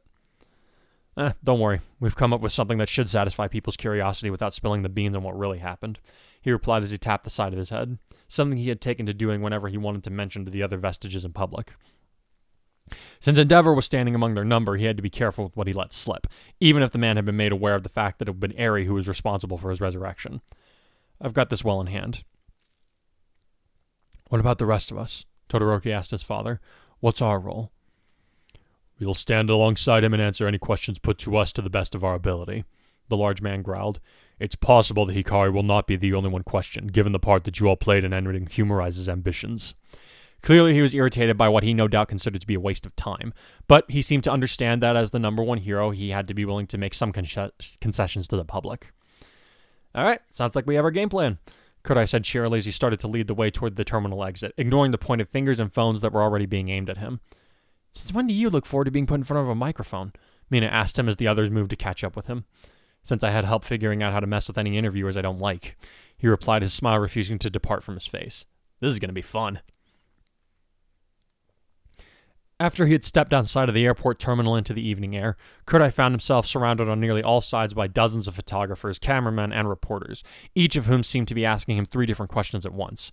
It was more than the number of medias he had been made to deal with in the past put together in one big group, and in spite of his initial confidence, the sheer size of the group was a little overwhelming to him. He nearly faltered, but then he felt a familiar grasp on his shoulder keeping him steady, enabling him to smile again before he squared his shoulders and held up a hand for a general silence from the crowd around him. This will go easier if you take turns, he shouted to be heard above the cacophony of conflicting noises. When the volume showed no signs of going down, he sighed heavily before yelling out, Settle down or I am out of here! All of you, quiet! Endeavor rumbled ominously, and that did the trick. All but most seasoned reporters instinctively shrank back from the imposing flame hero, leaving Kurai with a lot more breathing room. Thank you, sir, he said over his shoulder, which Endeavor acknowledged with a low grunt. To the reporters, he then added, I'll go ahead and answer the first question you all probably want answered straight from the source before you all start talking over each other again. Yes, I am Kurai Hikari, the same hero who was pronounced killed in action on Nabu Island. Kai, were you really killed on Nabu Island? Asked a man with orange and green striped skin. Kurai hesitated, aware of all the eyes upon him, including those of his friend behind him, but the voices of the past vestiges affirmed that he was about to do the right thing. With a short intake of breath, he then answered, Yes. I died in a battle against a villain on Nabu Island about 2 months ago. There was another brief explosion of noise from those gathered, but a warning glare from Endeavor was enough to mostly still such discord before it could take root in the situation again. Kurai could feel his friend's radiating surprise as he admitted to his own death, but for now he had to focus on another interviewer. This man with brown claws gathered up enough courage to ask, If that is the truth, how are you standing before us now? And are you really the same hero who disrupted the terrorist attack on Kanto? If so, could you please explain why your quirk seems to be so different from one question at a time, if you don't mind? Kurai said firmly, silencing the man instantly. Thank you. Now, to answer one of those questions, I am the one who stopped the attack on Kanto. As for how I am alive now and why my powers are so different from what they once were, the two quandaries are directly related, namely through the villain who was responsible for my death in the first place. Holding up his hands to prevent another bombardment of questions, he went on to say, everyone here is familiar by now with the abilities of the villain known as All for One. Apparently, his ability to give and take quirks was not completely unique to him. Another man developed a similar power, the very same one whom I fought to the death on Naboo. Before going to the island, the villain 9 had been stealing the quirks of anyone he deemed useful. When I confronted him, he deemed my power worthy of his collection. He attempted to steal my quirk, and he might have succeeded if he hadn't gotten greedy at the last minute. There was no attempt to interrupt him now as he turned toward Izuku and beckoned him to step up beside him, which the other hero did, somewhat reluctantly. Seeing this, Kurai gave him a firm look that said, trust me. It took a moment, but the other boy returned the nod in time for his friend to turn back toward the reporters and their cameras. 9 didn't just steal my quirk, he also attempted to steal the powers of my fellow hero, Deku, he announced, directing some of their attention toward the nervous Greenette. I don't know if this happened because he tried to steal both of our powers at once, or if it was because our strength was just too much for his body to handle, but he couldn't retain the quirks. The best way I can think of describing it was that he had to vomit our quirks back into us, but seems like he did it wrong because when he did, we had one another's quirks instead of our own. Now he could feel his friends looking on with him with approval as they realized that he had just managed to reveal the fact they had swapped powers without jeopardizing All Might's legacy. Time for the icing on the cake, he thought briefly before he took in another deep breath. It seems that not only was 9 forced to expel our powers, which resulted in the quandary that Deku and I now find ourselves in, but that of some of the other quirks that he had stolen up to that point got thrown in the mix. Kurai told him with a grim sort of smile. In layman's terms, my body now houses enough quirks for me to compete with a black Nomu. I don't know exactly what else I ended up with, but whatever the hell I was given must be responsible for me being alive, because even Recovery Girl couldn't resuscitate me when I was found after the battle. I have no logical explanation for what happened, but one minute I was fighting for my life against 9, the next, I was waking up in my own coffin. Kai, do you mean to tell us all that your opponent gave you an immortality quirk? Asked another interviewer, looking skeptical as she said it. Like I said, I have no idea what the hell he gave me, Kurai replied with a shrug. Maybe he gave me a power that restored me to life after death, or an unintentional combination of quirks did the job. Not like I had any control over what was happening as a cadaver, and I seriously doubt 9 knew what he was doing when the transfer happened. I'm just glad that Deku and I were familiar with one another's powers to take advantage of his weakened state and finish the job. I'm more glad that you're back with us, Izuku said with a wobbly smile that he had tended to give when he was nervous. Regardless of the circumstances surrounding your return, it's easier for me to rest knowing that you're back. Turning to look directly at the cameras, he summoned his courage and added, Kai's a great hero, and Kurai Hikari is my best friend. I can't put into words how much it means that he'll be in our lives again. Kurai's smile widened before he extended a fist toward the other boy, who met it solidly with his own knuckles. They held the pose for a moment, allowing for a flurry of photography from their audience before they disengaged and looked back at the cameras. Who's next? The Guardian hero asked them. Kai, you said that you now possess enough quirks to rival a Nomu, said a reporter from one of the major news channels. Could you please elaborate on that statement? How do you want me to elaborate? He replied with a slight tilt of his head. Sorry, I mean to ask, how many quirks do you believe yourself to be in possession of at this time? They inquired. Given the video proof of your strength alone, what do you plan to do with the other quirks that have been put in you? Same thing I did with my original quirk. Kurai grinned more easily. Train with them so I can be a hero who stands my ground, no matter what comes at me. As for how many I have, I'm not completely sure. Up until a few days before the attack on Kanto, I didn't even know that I had more than one quirk inside me. Kai, with all due respect, it's one thing to claim that you now have multiple powers, but other than showing traits that match those of Deku's quirk, we have no proof that you aren't trying to pull a fast one, said yet another reporter. Can you show us an example of a quirk besides your super strength? For just a split second, Kurai was tempted to use smokescreen and run under the cover that it would grant him, but he knew that such an action would only cause more problems than it was worth in the long run. Instead, he held up his right hand and engaged Black Whip, shooting out a tendril of dark energy that snatched the reporter's mic out of his hand and deposited it into his waiting grip. Lifting the device to his lips while the crowd stared at him with wide eyes, he then asked, "Is that proof enough?" Well, yes, the man stammered, looking even more disoriented than his colleagues. In the future, sir, I'll ask that you not treat the quirks of the heroes you're interviewing like a trick pony at the county fair, Kurai said flatly as he handed the mic back to its owner. Okay. Covered my return, my quirks changing. What I plan to do next. Who else has questions? Kai. What about the League of Villains? The first reporter asked now. They've come after you before. Are you at all concerned that they may do so again? My only concern is for the people who may end up getting caught in the crossfire, Kurai admitted, his expression becoming grim. That being said, I advise any and all League members and their affiliates to turn themselves in before we next meet on the field of battle. If you think I'm above thrashing you within an inch of your life, I suggest you review your assumptions about my character. Your boss has gotten me killed twice now. Yeah, I was clinically dead for a few seconds following the loss of my arm. It counts as twice. They're not getting a third chance. Are you saying that you have no hesitations about bringing severe harm and injury to another person? I'm saying that I'm not willing to let crimes such as human experimentation and mass murder go unpunished, Kurai answered firmly. People who lack a respect for the sanctity of life should have no right to it themselves. That said, I also believe in the justice system that our society depends on to survive, which is why I don't condone outright acts of vigilantism. There is a time and place for justice to be served, but it's my job as a hero to see that the chance is given to the courts and the people to do the right thing in condemning these criminals. Whether or not the villains arrived at the system in good condition often depends on how hard they fight back. He was smiling as he said this, but Eri could see the rage of the second and third in his eyes as he did so. Are you issuing a challenge to the League of Villains like you did with Humarise? Asked another reporter. Kurai wasn't sure which. They call themselves villains. I've proven myself a hero more than once, he replied with a shrug. The challenge is in our respective titles. But if you guys really need a quote out of this, then I suggest you pay close attention to what I say next. He paused, and inevitably, the cameras each moved to focus more closely on him before he drew a deep breath and then said, The League of Villains has done everything they can to put me in a grave, and even after they succeeded, I kicked my own casket open because I'm not done.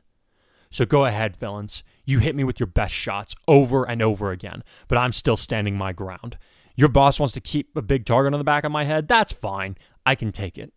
Just know that the price is that, from now on, the kid gloves are coming off when it comes to you guys. I will use every ability that has been granted to me by this amalgamation of powers to crush your ambitions into dust. If your former master took everything from everyone so that he could have all for one, he allowed a small grin to stretch across his face as he finished, then consider my new quirk the power that will be used as the one for all. Allowing a small stretch of silence to grow out, he then smiled cheerily and said, No more questions, thank you. But Kai, before the crowd could even properly begin to protest, a smoke cloud erupted from Kurai's body, followed by the sound of his laughter as he cackled, Cheese it, guys! What does that even mean? Eri asked, unable to see in the haze that had filled the air. Apparently she had never heard the phrase before today. It means it's time to book it, Bakugo snarled, followed by the sound of Weiss yelping and a few explosions that spat out the explosive hero and the girl he'd scooped up into his arm. Hey, wait for us! Izuku shouted as he leaped out after them, realizing they were headed for the closest train station. He was quickly followed by Eri, who had apparently grabbed Todoroki's arm and slung it over her shoulders before she took off in a burst of wind and bioelectricity. The only student left in the smoke cloud without a means of escape from the recovering media was Mina, but she just waited with a little smile on her face until she felt a familiar pair of arms slide under her legs and back, scooping her up into a bridal carry without effort. This'll never get old, she giggled as she felt Kurai's grinning lips connect with her own. What do you say we give him a good exit shot? As you wish, he chuckled even as the air around them hummed with black lightning. A second later, the smoke was blown away as Kai took to the air with a laughing Mina in his arms, leaving the camera crews below with an unobstructed view of their departure. Dozens of flashes went off in an instant and kept going until the group of young heroes was well out of sight. Even as the camera crews began to complain among themselves about the effects that the residual smoke would have on their images, and the reporters pulled out their phones to speak with their superiors back at their respective networking stations, two men remained where they were, dull looks on their faces. Your star students always appear to be rather showy, old man, Endeavor rumbled as he gave Gran Torino a sharp sideways glance. Is that something you teach at your agency? Or is it something that you find in every apprentice you pick up? Gran Torino gave him an equally severe look before answering, Here I thought you'd be more used to standing in the background of the limelight, Todoroki. You've had so much practice with All Might, after all. At that moment, those going in and out of Haneda Airport had to wonder if winter was coming to a surprisingly quick end, given that it was only the second week of February and I was already in the high 60s.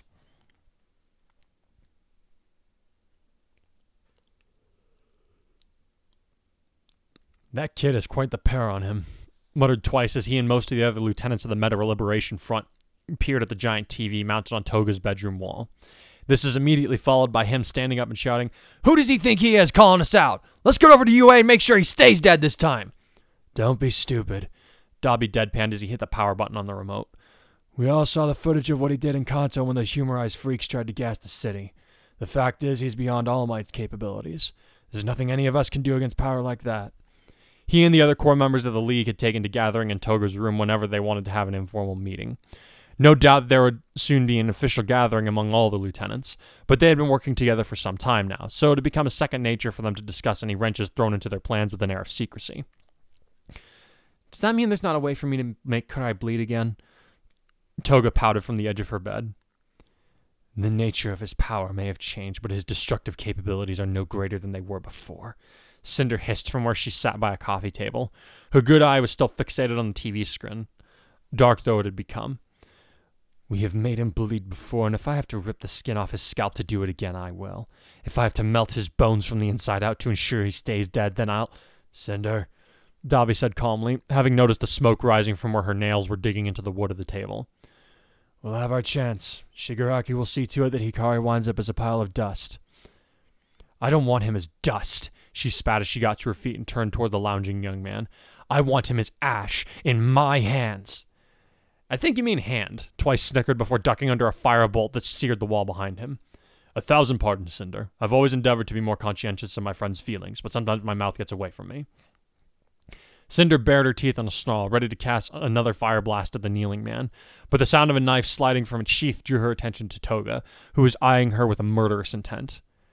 "Kurai is mine," she purred. "I don't care to have your quirk baking all of his yummy blood before I have a chance to sample any while it's fresh. If I so desire to kill Hikari when the time comes, you would do well to stay out of my way, little girl," Cinder hissed venomously before she looked down at her stump of a left arm. "I will have my revenge for what he did to me."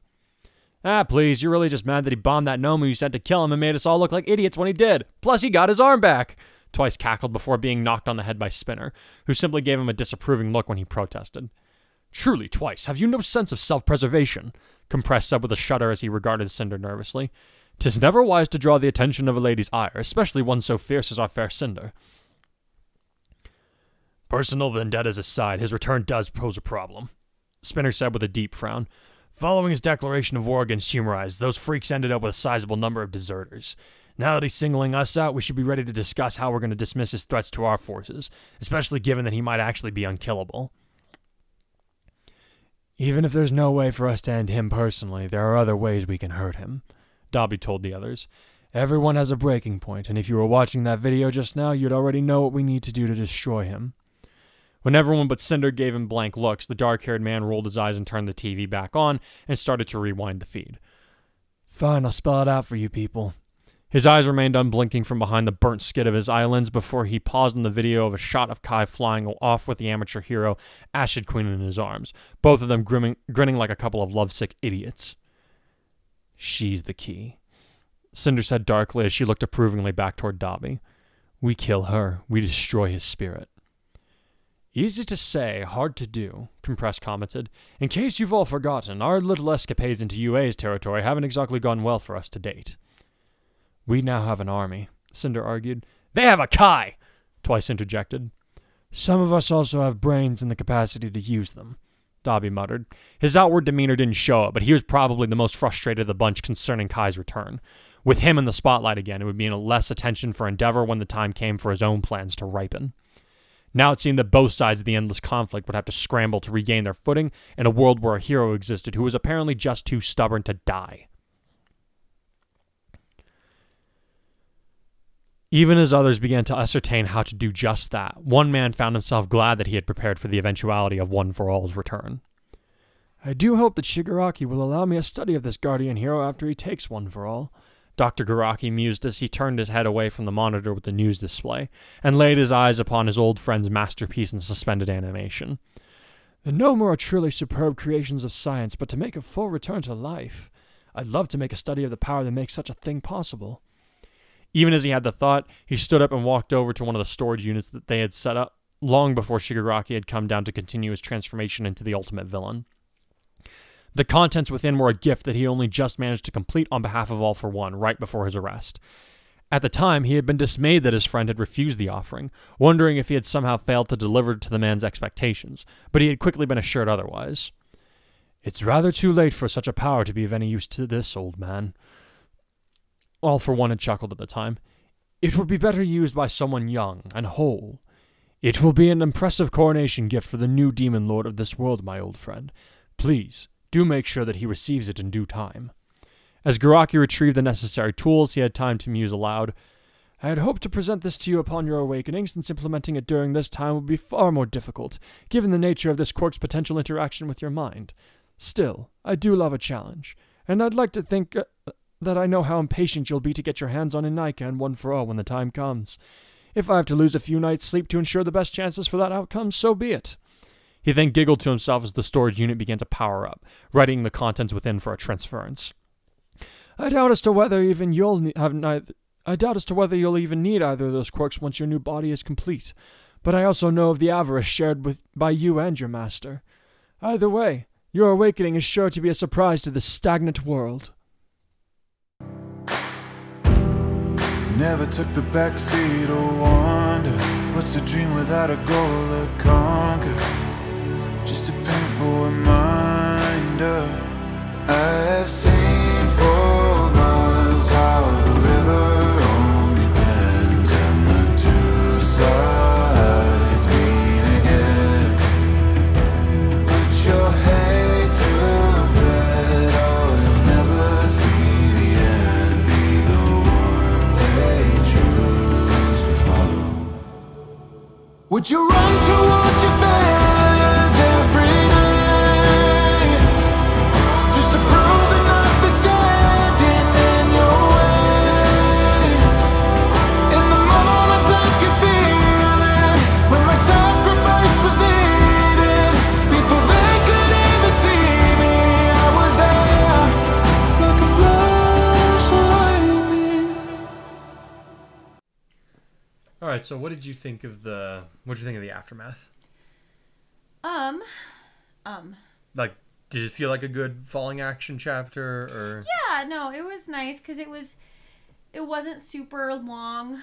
It was pretty brief. Mm-hmm. I like how, Endeavor's agency kind of takes care of it so they can have the low-key hospital stay together. Yeah. Thankfully, they're able to kind of fly under the radar. Which is going to get way harder for Kurai from now on. Oh, yeah. No, I mean, this is skipping forward a little bit, but I mean, I really appreciated the press interview once they got back to Japan. I was like, I was going for, like, he didn't handle, like, he handled it better than he could have with the initial press conference where, like, he got kind of ambushed off the train. Yeah. Where he was kind of, like, he was trying to play with his cards close to his chest, but he was also kind of being a sassy little shit about it, too. Mm. In this one, he's like, all right, he's like, okay, answers need to be given. Yeah. So I was trying to make a marked difference in how he conducted himself with this one versus the previous one. Yeah. And I mean, I thought it was super dumb that they were getting all PDA because it's like, yeah, paint a target on your back, why don't ya? But at the same time, it's like, it's common knowledge at this point. They had an interview back in November where they people know they're dating, and from their perspective it's like, she's got a target on her back. Everybody in their class already has a target on their back. Yeah. So it makes What's sense. one more? Yeah, it makes sense. But was there something else that you wanted to go over before that point in the chapter? Let's see. What did you think of? Like, I'm not hesitant on how I'm playing Endeavor's treatment of Kurai at this point, but I wanted to know what you thought of it. I think that it's not off-brand, because at this point in the story, he's grown up quite a bit, and he also, sorry, allergies.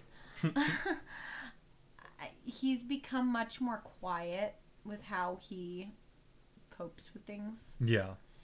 And so he's not going to be super obnoxious about it. And so I think that he's at the point where, Kurai was a really obnoxious little dum-dum when we first met him. So was Endeavor. Yeah. But so was Endeavor. And so Endeavor can just kind of quietly you know, give him space, but also, like, you know, he still appreciates him and who he is and what he's capable of, and so he's, you know, being kind. So yeah. What was I gonna say? What do you think of the goodbye bit with Rhodey? Like how they're trying to help him. It was very similar to the OVA manga that was released with the but no, the end scene with them them at the airport. Yeah, it was very similar to the OVA manga, but yeah, they were more like, dude, change your lifestyle for the sake of these kids, please. Yep. And I mean, it's very much like Kurai to, you know, call him out and be like, bro. I liked throwing because in, I care. I liked throwing in that little bit where it was like he's kind of messing with him because Kurai didn't used to do that. Yeah. So like we've seen a lot of like how he's rubbed off on Mina, especially in these last few chapters. We're starting to see how Mina's rubbing off. She's rubbed off on him as well. Like, and I'm kind of enjoying like they're not becoming one another, but some of their tendencies are rubbing off. Which happens when you're close with someone. Yeah. So. Yeah, I wouldn't know anything about that. I mean, I loved having some roadie time because we missed out on a lot of roadie time. Yeah. And so it's nice to see him, and then of course Pino. I definitely plan on having him appear again in this story. Like, to what degree I'm not going to say yet, but and like, I won't even say that it'll be like in an important fashion, but I do want to have Rhodey. Nice. I do want to have Rhodey in the story again because he's a fun character. Love him. Let's see, what else have we got? I almost skipped the bit where they're flying back to Japan.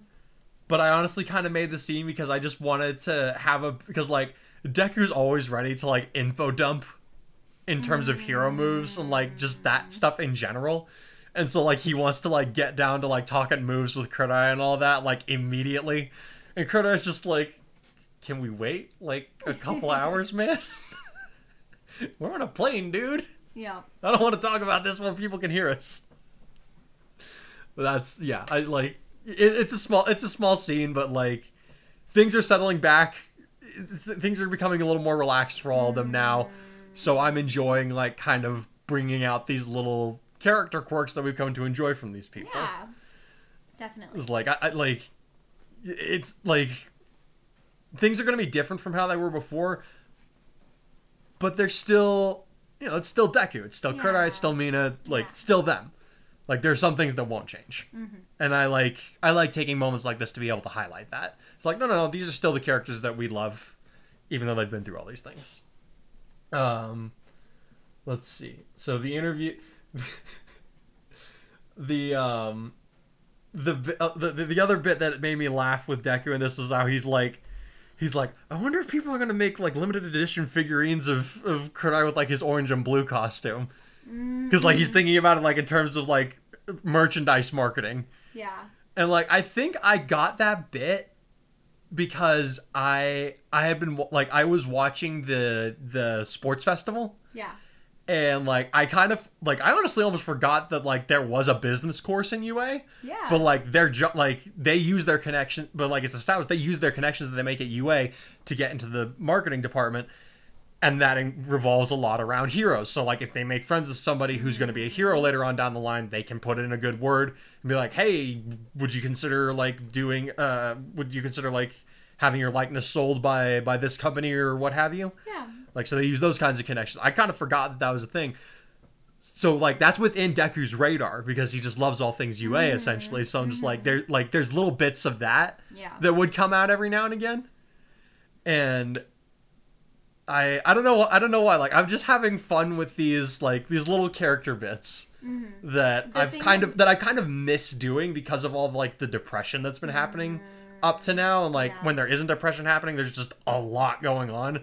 Now we're kind of getting to see them be like, all right, cool, we can chill, we can just talk for a few minutes. What made me laugh was oh my gosh, Gran Torino and Endeavor. Yes, that's exactly where I was going. Is Endeavor kind of makes a dig at him. And Gran Torino just right back. Dishes it. Oh, that cracked me up. That one got me to laugh, for sure. That one made me laugh. Here's why that one made me laugh is because, like, a lot of the jokes and stuff that I put in and, like, the interactions of humor, they're planned for the most part. But I think the best ones are the ones that like are not planned. It was just originally like I had planned the scene as like, okay, they're gonna go, they're gonna take off, and the cameras are gonna get some shots, and then I realized, wait, I didn't make an exit for Gran Torino and Endeavor and all that. So I went back to the scene and I was like, so they're kind of just standing there. Oh. And I just kind of took off with that. That one was great. Let's see. And then the last thing that we saw there, one of the last things we saw was, oh no, sorry. Big thing from the interview is that he name drops One for All without letting everybody know what One for All is. Everyone just has like a mini heart attack there. But they're like, oh wait, like, because he gave everyone a plausible explanation for it's like, yeah, this dude was stealing quirks. He tried to take mine. It didn't work out the way that he thought it was going to. It's a great way to spin it for sure. Yeah. Yeah. Like this was something that I had to think about, like, even like when I decided to bring Kurai back, I was like, okay, how am I going to explain, like actually even before that, I had to figure out, I was like, okay, how am I going to explain Deku's powers changing all of a sudden? Yeah. And basically this was the explanation that I was going to give, but because of the way that things started to evolve from there, I decided to hold off on that public revelation until this. Mm-hmm. Yeah, that was the one that made the most sense for me too, initially when we were talking about it. Mm-hmm. So. Yeah, because like honestly for Kurai, he could care less, like if people knew the truth about One for All, but because he respects Deku, because he doesn't have the same respect for All Might that Deku does, but because he respects Deku's wishes, he's like, all right, I'll keep. He's like, I will continue to preserve the secret that you guys work so hard to keep. So he and the other vestiges are able to create this, narrative. Yeah, that seems pretty plausible. Mm-hmm. And then, so that was a really big thing for this chapter. The other thing is we see the League of Villains for the first time in a long time in this writing. Oh yeah. We see how Cinder's been doing with the missing arm bit. Cinder's salty. Oh yeah, and Twice is not helping things. Oh jeez. Yeah, those two in the same room is a little scary. Yeah, like I love that. I love how he's like, his crazy half is like antagonizing her, not even on purpose, and then his other half is being apologetic, and everybody else is just like literally trying not to get caught in the crossfire. They're like, dude, shut up! She's going to kill you. Yeah. No, she's terrifying. I love her character design. I've said that before. I'll say it again. It's been a while since we've seen her, but you know, and it's obvious. It's like, what'd you think? Like, Dobby's take on Kurt, like this is one of the this is a last minute addition, but I realized I was like, out of all of them, Dobby actually, like, because of his personal motivations, Dobby has the most reason to be concerned by Kurai coming back. Oh yeah, not because he's afraid of him as a person, but because of what he's doing to his plans. No, exactly, because everything he's doing hinges on humiliating and destroying his father. Mm-hmm. And all of a sudden, we have this distraction, and suddenly Twice now. Yeah. Because Kurai showed him up in Fukuoka where there was the big fight with the Nomu. Yep.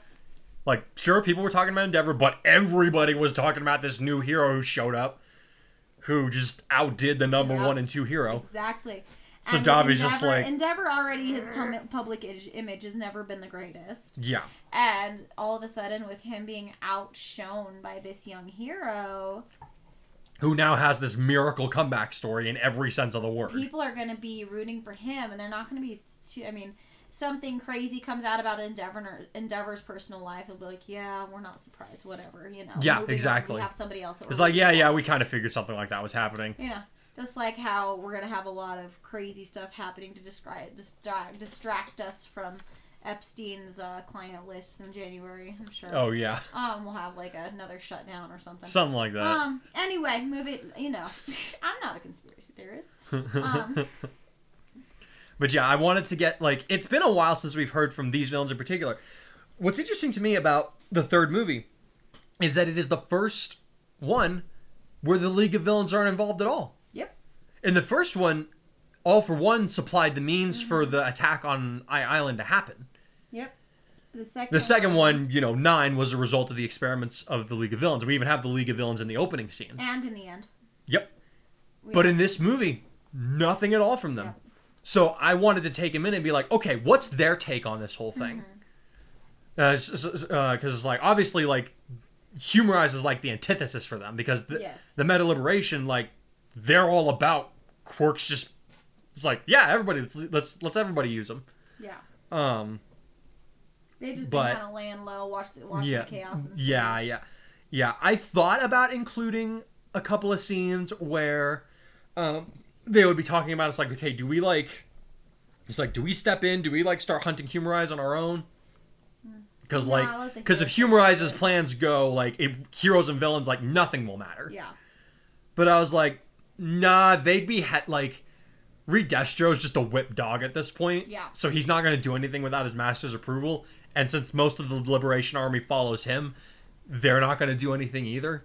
Yep. So like, even if some of them wanted to go out, it's like they would be doing that as individuals, not as a unit. And I mean, it just makes more sense if you're the enemy of your enemy is your friend. So it's like, you know, let the heroes destroy themselves, taking these guys down. We'll let them. What's interesting about that saying in this scenario, though, is that it could apply to any of those parties. Exactly. Because like, the enemy is my friend. Humarise made themselves everybody's enemy, so the heroes and villains could have tag teamed them. Exactly. Or the villains could have taken advantage after the heroes, or vice versa. But, I mean, in this case, it makes sense for the League of Villains to just kind of let the heroes get a little weakened by going to war with these people, and, you know, maybe they'll lose some people, maybe, you know, it'll strain their resources a little bit to deal with this terrorist organization or whatever, and they gain nothing by interfering, but they could lose everything if they did. Exactly. That would be the calculation they had to make. So, yeah, so I decided not to even include those scenes, because it's just like, it would amount to nothing. Well, we get our little minor reminder that yes, they're still out there. They're still, and they're each their own brands of crazy. And with that, the story starts pressing into. We had one last scene with the doctor. Oh yeah, with All for One's doctor. He's prepping something. He's prepping. Intrigued. Mm-hmm. He's very intrigued. Yeah, he's intrigued, but he's intrigued. Like, obviously, he doesn't like. He knows the truth about One for All, about how it can pass from person to person, but he doesn't know how Kurai came back to life. Yeah, that's what he's interested about. He's like, I hope I get to study this, but he's also preparing something extra for Shigaraki. Yep. And that thing is gonna cause problems. You know me. I can't have all these extra heroes in there without making things a little extra hard for them. Oh yeah. So where would the fun be in that? That being said, I don't know. I got cut off so many times. I don't remember what I was gonna say. I'm sorry. That being said, I think that's the end of the. Yeah. Okay. Like. So, solid falling action. Mm-hmm. We're gonna do one or two transition chapters. We're gonna say next. Don't look at me, man. I have horrible memory. No, what is going to be coming next though is, I think I'd mentioned this before, it's going to be an original arc of mine. It's going to take place like somewhere between like a month to 3 weeks before the war arc. You know what I'm talking about, right? Yes. Yeah. Yes, so like, I know what you're talking about. Yeah. So like, we've been doing a lot of like fighting, action.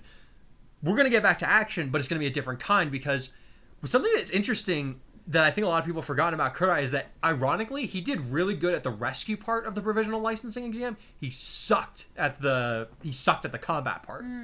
Like, he almost failed because of how badly he did at the combat part. Yeah. Because like, it wasn't that his power was in question, or even his technique, or his working with other people.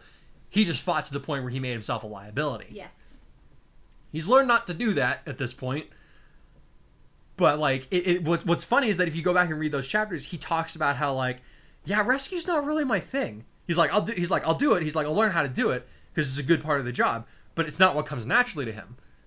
So we're gonna focus a little bit more on that this coming arc, which I'm excited for. I like this arc because it's gonna get into like kind of what the norm life would be as heroes without all of this stuff going on.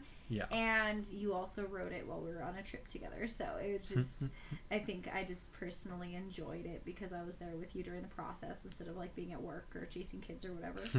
So I personally am looking forward to them coming out. All right. So that being said, let's... I think we'll call it there. So thanks guys so much again for joining us for now more than 100 chapters of this thing.